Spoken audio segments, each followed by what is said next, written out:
सदर ममलिकत ने जस्टिस याहिया अफरीदी की बतौर चीफ जस्टिस ऑफ पाकिस्तान तैनाती कर दी। ईवान सदर के मुताबिक आसिफ अली जरदारी ने जस्टिस याहिया अफरीदी की तैनाती 26 अक्टूबर से 3 साल के लिए की। जस्टिस याहिया अफरीदी से 26 अक्टूबर को चीफ जस्टिस के ओहदे का हल्फ लेने की भी मंजूरी दे दी। जस्टिस ऑफ पाकिस्तान तैनात पार्लिमानी कमेटी के इजलास में 2/3 अक्सरियत से मंजूरी दी गई। सेक्रेटरी कानून ने 3 सीनियर तरीन जजेस जस्टिस मंसूर अली शाह, जस्टिस मुनीब अख्तर और जस्टिस याहिया अफरीदी के नाम कमेटी को भिजवाए। पार्लिमानी कमेटी ने 1.5 घंटा की मशावरत से जस्टिस याहिया अफरीदी के नाम पर इत्तफाक किया।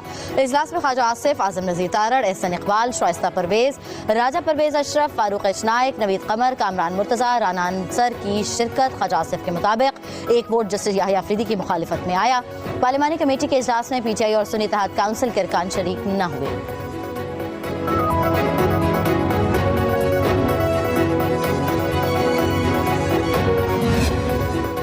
कमेटी की 2/3 अक्सरियत ने जस्टिस याहिया अफरीदी की बतौर चीफ जस्टिस नामजदगी की। वफाकी वज़ीर कानून आजम नज़ीर तारड़ और राजा परवेज अशरफ की मीडिया से गुफ्तगू। राजा परवेज अशरफ से सवाल किया गया कि मंसूर अली शाह पर क्या इख्तलाफ था। रहनुमा पीपल्स पार्टी ने जवाब दिया, इजलास इन कैमरा था। फारूक एच नायक बोले, हमने हल्फ लिया है, अंदर क्या हुआ कुछ नहीं